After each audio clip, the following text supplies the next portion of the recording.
morning. It is 9:45 a.m. now. I finally got my day started way earlier than usual. Hayan woke up at 5 a.m. when we were having our sahur, and he wanted to have breakfast with his brothers. He wanted to take a shower, so by the time it was 7 a.m. when usually I would leave the home to send Hasif to school, Hayan was ready. He showered, had breakfast. I packed his childcare bag, so I thought, why not today, let's send him to the childcare earlier. So by the time we arrived at the childcare, it was approximately 7:45-ish, and Alhamdulillah today he did not cry. Okay, I'm really grateful. Our eldest son Haris went to childcare, but at that time he was approximately 4 years old, and Haris was just easy. Okay, he went to school and he did not cry or anything. He just enjoyed school very much. But with our second son Hanan, we weren't very lucky.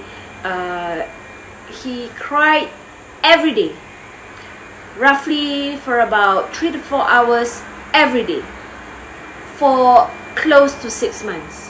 But I'm really grateful because for Hanan, I didn't have to face his crying. Herman sent him to childcare, so where the dad had to face his Bollywood drama every morning. And Hasif did not go to childcare. Hasif was cared for by our helper, Tatin, but he did go to infant care when he was about 4 months till he was about 6 months old, so no drama. But for Hayan, he entered childcare approximately about 3 weeks ago. Wasn't daily because the whole house was ill with flu. He started with Hirman, then he went on to Hasif, myself and Hayan. All of us fell ill to flu, and then we were sick for about 2 weeks. And then I had to take my second dose of the COVID-19 vaccination. So basically we were all out for about 3 weeks. So today is Monday, 7th day of Ramadan. Finally, everybody's in school.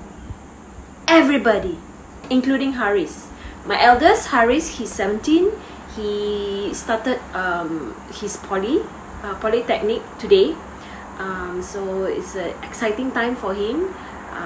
Of course, I have mixed emotions, mom being mom, right? And Hayan today, I sent him to childcare pretty early.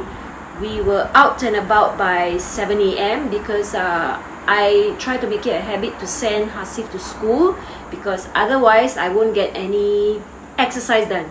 Okay, so 7 a.m. we leave home, we'll send Hasif to school, and then because Hayan woke up very early and he wanted to eat and shower just like what his big brothers were doing, so I managed to send him to the childcare by 7:45 a.m. And today is finally the first day he entered school. He did not cry, but Alhamdulillah he has taken a liking to one of the teacher called Teacher Nurul. So she's God sent, and he was very happy to see her just now, Alhamdulillah. So yes, by 8 a.m. I have cleared my home of my sons. So I managed to quickly take out some clothes which I wanted to do some sewing. This is Haris's tights. There's a hole, so yes, I got some sewing to do. Then I wanted to alter some of my shirt sleeves because they were long, and I don't like my sleeves to be too long. Okay, so I finally managed to get it altered. Today I intend to cook sapsuka. Okay, it's, for those who do not know what it is, it looks like kacang pool. It's a Mediterranean food, or some people would say Arabic food. I don't know. I just love sapsuka. So took out the ingredients, especially the minced beef, to thaw. So we'll see how the day goes. So let's talk a little bit. I've had friends who no, let's put it this way. I am 40 years old this year. So my friends, when I say my friends, they tend to be younger than me because I don't know, my friends are either older than me or they are younger than me. Yeah, no comments. But anyway, I have friends who asked me. So basically they have like 1 or 2 children, and they have no idea how it is like to choose a childcare, or how I and myself and Herman go about choosing a childcare for our children. Now, when it was Haris's time, Haris was cared for by my late grand aunt. So when she, before she passed away, thankfully, we actually decided to send Haris to a childcare because he was then 4 years old and he was very ready to go to school.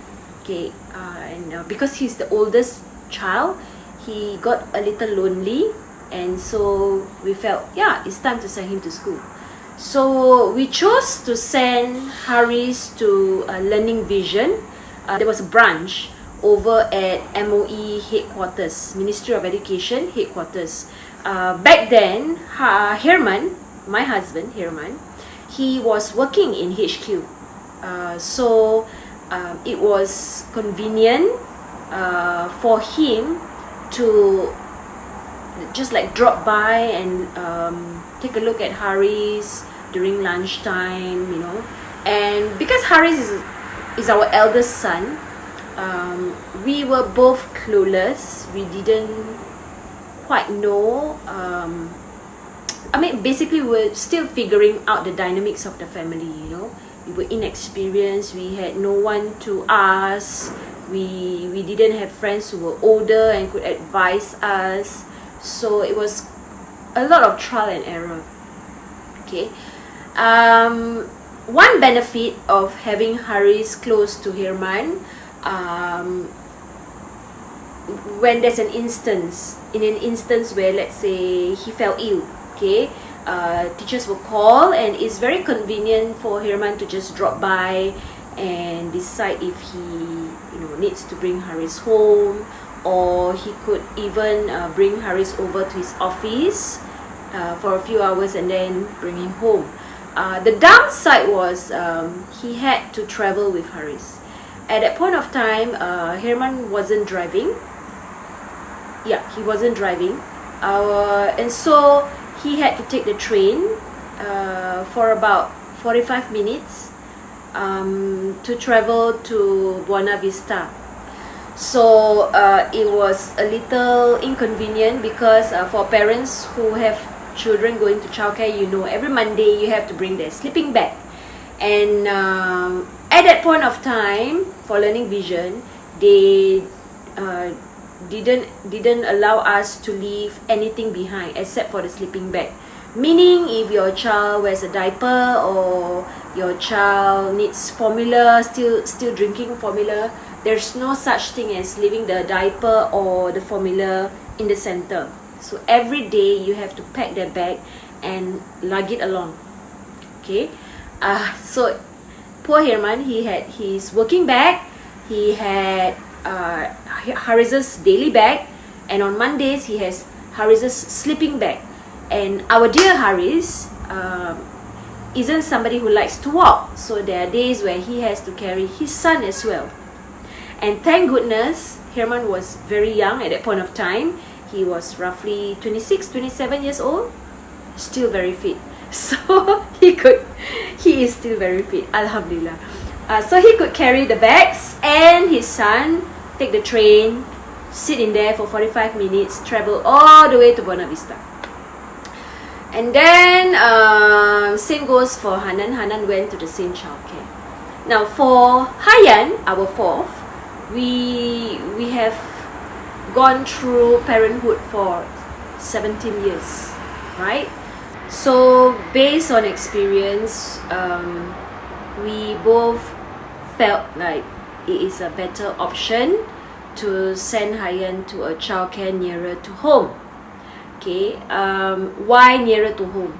Now, since the very beginning, actually Herman and I, we both do not have any form of family support. So we manage everything. We manage our sons, we manage our house on our own. And so we felt like to have Hayan closer to home, the childcare nearer to home, it is more convenient because we can quickly drop him off in the morning without having to travel the distance. I mean, you know, there were times where I take a bus in the morning and then I take a train. I see parents with their babies early in the morning in the train. You know, I don't like to travel to go to work, and I can really empathize with the little ones. Like, you know, you literally have to pick them up from their beds in the morning and then lug them along. Okay, it's not just only taxing on yourself, but it's also very taxing for the child. So at least if I can get my child to the childcare quickly in the morning with the least distance, I think it is fair to the child, because by the time they arrive at the center, they can rest, they can have their breakfast, they can play, they don't need to travel. And now with the COVID-19 and everything going on, I also feel that, you know, by reducing this traveling in the public transports with my baby, it reduces the likelihood of him getting anything from outside. I mean, at least childcare is a more controlled environment, and with so much of research Herman and I put in before we decided to send Hayan to this particular childcare, I feel that, you know, I am very assured he is safe there. So we minimize the distance traveled so that we can quickly place him in the childcare in the morning. Now, I am currently on no pay leave. However, when I do return to teaching, teachers need to report to school. I mean, at least in Singapore, teachers report to school earliest by about 7 a.m. It depends on the principal, of course.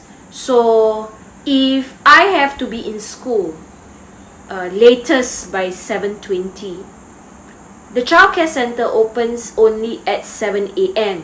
anywhere in Singapore. So how? I mean, not all principals will allow their staff to report late. Okay, this is really up to your principal, up to the principal's discretion.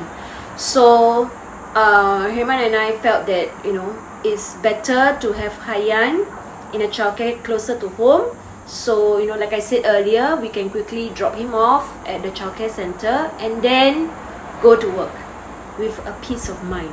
Okay, I just don't like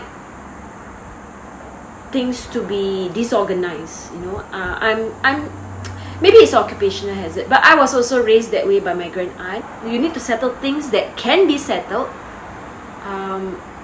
the night before or the earliest possible, so that you are more prepared, you know, for things that are unpredictable or unprecedented. So Alhamdulillah, we managed to find a very suitable childcare for Hayan, very close to home. It's only about 10 minutes walk, and although it is not learning vision, it is a childcare that is equivalent to learning vision. And there were things which I observed in the center which assured me that yes, they are on par with learning vision.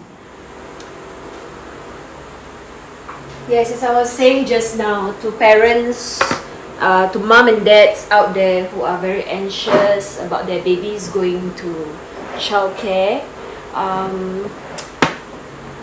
I don't have any words of assurance, okay? But what I can tell you is, do your research, and only you can give yourself that sense of assurance, like, yes, my baby is in good hands. So for myself, I used to be an early childhood educator back when I was 18 years old. So this is my personal point of view, okay? It's based on my experience, it's based on my personality, it's based on how I like things to be, okay? So back then, I used to work with a lot of the elderly teachers. Now these teachers, they are not trained, I would say, meaning they don't have like a proper paper qualification to be an early childhood teacher. So the manner they train your children when it comes to feeding, toilet training, it's very old school, okay? And their voice is also not very kind, and the teacher to student ratio is also not very healthy. Back then, in that particular center I was teaching at, for the toddler class, that means Hayan's age group, the 2-year-olds, right, 18 months and above, they had approximately 15 babies to one teacher and one assistant. That's pretty high for a toddler group, okay? So currently, for Hayan, his toddler class, there's approximately about 10 toddlers, and there are 4 teachers, and they rotate. So for myself, this teacher-student ratio is very important, because as a mom of 4 boys, I know what a handful toddlers can be. So if you're gonna have too many toddlers to a teacher, I'm not doubting the teacher, but we are all human. So how well can the teacher manage Hayan? And then the next thing that I observe would be the whole vibe of the center. There are some centers, like for example, I used to live in a flat which has a childcare downstairs. So every single morning you will hear the children crying. Somebody is going to come to school every morning crying. It's not just 1 or 2 children, a lot of them, okay? Of course, I didn't stand by my kitchen window to spy and count, but it's constantly crying and it's different voice, so I get very disturbed. And unfortunately, there were also a few times when I walked past the center in the morning, I observed a child pee in his pants in the morning at the entrance, and of course, the mom scolded the child, but to me, that child's quite big. He's probably in nursery 2 or K1. So in my opinion, why would the child pee at the door? Unless he's really afraid of something. You get what I mean? And he was crying.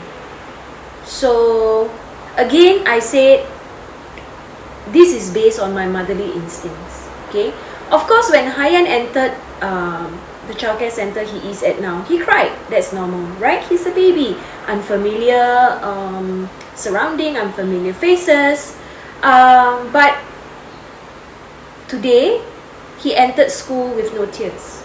And throughout the past 3 weeks, when he was going to childcare, I could see the manner the teacher assured him, the manner they speak to him, the tone of their voice. I'm not too sure if you guys are mindful of this, but probably because of my occupation, I'm aware of this.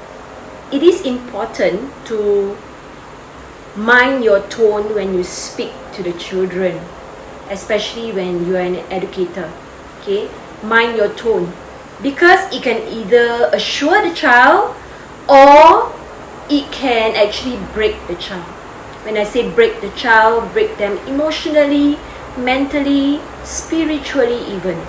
So for myself as a mother, then it is also very important for me to observe how the teachers in the childcare speak to my child. If let's say after I leave and they drop their pretense, okay, maybe once or twice or thrice, but I'm telling you, this pretense can be quite hard to keep up if it's actually a pretense. Okay, so I believe with my heart, inshallah, okay, that most of the educators in Singapore currently, we can be assured that they are trained, and it's not easy. Okay, early childhood training is not easy. Okay, they have a lot of rigor going on in order to assure us, the consumers, that the teachers going into the early childhood workforce are credible, okay, and they are well trained. So just be mindful of this, okay, when you choose a childcare and you get to go for their tour. And that's the next thing that I want to address. For this particular childcare that I chose for Hayan, at that point of time, it was at the peak of COVID, which was last year. And for a lot of these childcares, they didn't welcome us for a tour, okay, for a physical tour. And it's understandable. But I'm such a person, I need to be in that venue to feel the vibe of that school. So Herman and I were very grateful that we were allowed to go to the center to actually walk in the environment itself, to have a feel, you know, and then we could take a look at all the artworks done by the children, their reflection. I, as an art educator, I love children's reflection. Okay, reflections, written reflection, are actually a form of assessment. Okay, it's a formative assessment. It can also be a summative assessment. So for myself, to be able to read children's reflection is very meaningful, and to a certain extent, it actually gives me a sense of the rigor in that school. You know, how well are the teachers executing the activities there? How does the children respond to the teacher? It will give you some clues lah, trust me, okay? And then the physical environment. There was once when we were trying to look for a kindergarten for Hanan. This is approximately, let's see, 6 years back? No, 8 years back. Okay, so there was a particular center we went to. It was a center much raved about by the Muslim Malay community in Singapore. Okay, and then Herman and I decided to drop by and take a look. You know, why not? If people talk about it and they have positive things to say, sure, but I still want to have a look. Okay, so I went with Herman, and then the first thing I saw was the physical environment. It's a little rundown. Not that I need the center to be like, wow, so nice, so beautiful. I meant the physical condition, as in, for example, the staircase of this particular center I visited. It has cracks and chipped tiles. To me, that's red flag. Safety issue. For those who know me personally, when I was teaching, safety is my forte. Okay, so chipped tiles on the staircase. Go figure. And then, you know, I was really like looking at Herman, and Herman looked at me, and he knew what his wife was thinking. Then I said, okay, never mind, let's just, you know, finish this tour. And then we walked in, and then we went around. Next thing I saw, dust. There were dust all over the place. At the top of the cabinets. I mean, like, okay, if this is a home, someone's home, fine. You do you, mama. Alright? Because I'm a mom too. And it's crazy managing a house if you do not have a helper. Even if you have a helper, there's only one helper. And she has to manage the entire house. She's not better than you. She's equivalent to you.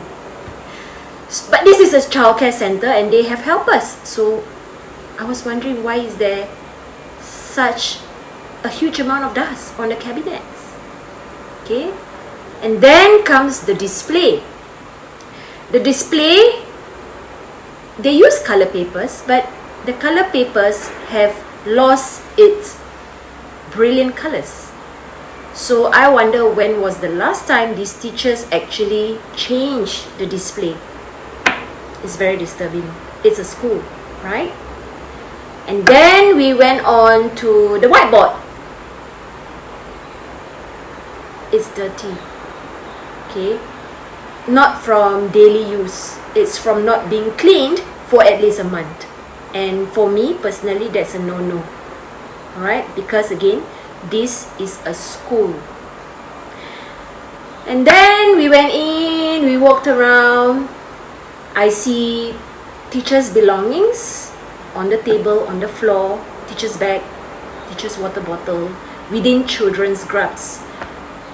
To me, this is a safety issue as well. Okay, I hope that I'm not going to be shot down for saying this. Okay, but the truth is, when you are dealing with children, okay, it is not safe to leave your belongings all over the place. Not on the table. I mean, unless you have your own working table. But even if you have your own working table, which is a luxury if you are in early childhood, things such as scissors, scotch tape cutter, it should all be put away. But no, in this particular center, I saw it on the children's table, unattended. And there was a teacher's mug with some dark colored drink in it. So I'm wondering, why? Those things should not be there, because this is an environment which is supposed to be safe for the children, right? So they should not be there. So there are many other things that I can talk about when it comes to safety. As you know, I mentioned earlier, I'm big on safety. But let's just stop there, okay? Because I'm fasting. So anyway, guys, parents, when you go for tours into centers, please be mindful and be alert to all this. To some of us, it might be like, oh, it's fine, it's just normal mess. But no, because this is a childcare or a kindergarten, a school, an environment where you have many young children, we need to be very mindful. Okay? And so these are red flags, which I personally will not tolerate. So if you're with me on that, good for you. Then the next thing that is very important for Herman and myself is the management of that company or that center. Now, there are a few things that I appreciate as a mom. For example, a very efficient administrative staff fronting that center. There was a particular company I was keen to visit, one of their center to see. They took about a week to reply. And then when they replied, it's very wishy-washy, very unprofessional. As a mom of 4 boys, as a teacher who works full-time, I don't really have that much patience to deal with another adult who's unable to do their job properly. So I would appreciate a center which has very efficient administration, and the administrative system is efficient. For example, they should be able to tell you within their fingertips what's their curriculum, okay, for that particular age group that you are going to send your child into. they should know that timetable. If let's say you ask them, oh, so what do the kids do at 11 a.m.? They should not go, let me check for you. No, you should know by heart. Okay. Then let's say you ask them about subsidies. They should be able to answer you efficiently. Okay, they should not go like, I'm not too sure. No. Okay. Why? Because these are things which are important. Okay, money is important, right? Subsidy is also important. Alright, especially like working mother subsidy and what have you. I appreciate a center which is very efficient. Okay, they just tell me what needs to be done, provide me with the form, and then I do what is necessary and return it to them. Full stop. Right? So find a center which is very efficient like that. And they will also inform you of their closing dates, and they update your child's communication book daily. I'm sorry I don't have Hyan's communication book with me now, but usually a good childcare center will have a communication book. Every day the teacher will actually update you, the parent, of what was covered for the day. It depends on age group, by the way. For toddler, Hyan is in toddler, so they have like a table. So the teacher will state what Hyan ate for breakfast, how much did he eat, and then what did he have for snack, what did he have for lunch, what time did he poo. Okay, things like that. It's very cute. Okay, things like that. And then what I remember for Hasif and Hanan when they were in kindergarten, this particular school they go to, they actually the teacher actually type it out, because you know there's more than 20 students. Oh no, there were 20 students in their kindergarten class. So of course you can't expect the teacher to write 20 times, right? So the teacher actually type out and printed it and pasted it in their communication book what they covered for the day. Yes, guys, daily. I get daily updates from the teacher. What was covered? Okay. How I can support my child's learning from home. Okay. And what were the things that Hasif or Hanan did in class, which was highlighted to the class. For example, Hanan helped a friend to pick up her bag to the toilet, something like that. Okay, they were even included in the communication book. So you know, at home, as soon as I get the communication book, I can just read and then talk about it with my child. So these are things that I find are very crucial when you have children going to the childcare center. Okay, I do know some people who feel that it's almost cruel to send our children to the childcare center, but yes, the truth is not everybody has the risky of having a mom, a dad, a mom-in-law, a father-in-law still alive with you and possibly could support you with your child minding, you know. So as a mom and Herman as a dad, we try our best.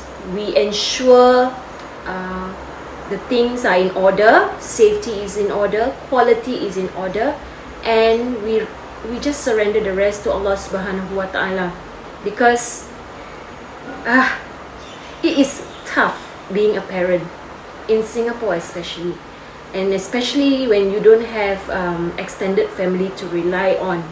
And so Alhamdulillah, we have quality childcare centers in Singapore, but still practice your due diligence and don't ever feel like you're being cruel to your child, because honestly, even though I am a teacher, okay, I feel that it is not the same if I'm going to stay home and have them at home with me, because I still need to run the family, I still need to cook, I still need to wash, I still need to clean the house, and it is very, very different. Okay, so do not have that kind of feelings like I'm not spending enough time with my child. No. Okay, you are doing the best you can, and you are providing your child with the best education, because you are going to put in enough research and choose the best childcare for your child. Okay, so don't have that kind of emotion harbored in your heart. Just tell yourself, I've done my best as a mom or as a dad. Alright? Yes, so while I was chit-chatting with you guys, I managed to chop up my cherry tomatoes. I diced my onion. It is only 11:05 almost, so I still have a lot of time at hand. I'm going to start my laundry, and then I am going to put away the laundry which Ramadhan had folded last night. Can you see it's still over there? And then yeah, we'll see what else I can do. I'm sure there's a lot of things that I can do. My head and I cried. You are my sunshine, my only sunshine. You make me happy when skies are gray. You never know, dear, how much I love you. Please don't take my sunshine away. I'll always love you and make you happy. So thank you so much guys for watching this short vlog of mine. Do subscribe if you are not part of my YouTube family, and do give me a thumbs up to encourage me further. Your encouragement means a lot to me, okay, because it took me a very long time to be convinced that I do want to open up my life and make content for YouTube. So do give me a thumbs up to encourage me further, okay? Thank you so much. And of course, on top of that, I sincerely want to try to push and expand my YouTube family bigger. So it means a lot to me for you to be here, to be watching my video, to be watching it from start to finish. And if it's possible at all, this Ramadan, I do pray that I get to stay home with my boys longer than I intend to. But of course, I need this to work. So do subscribe, okay? And do give me that thumbs up. Thank you so much. So with that, Assalamualaikum, and have a good breakfast later on. Ramadan Kareem.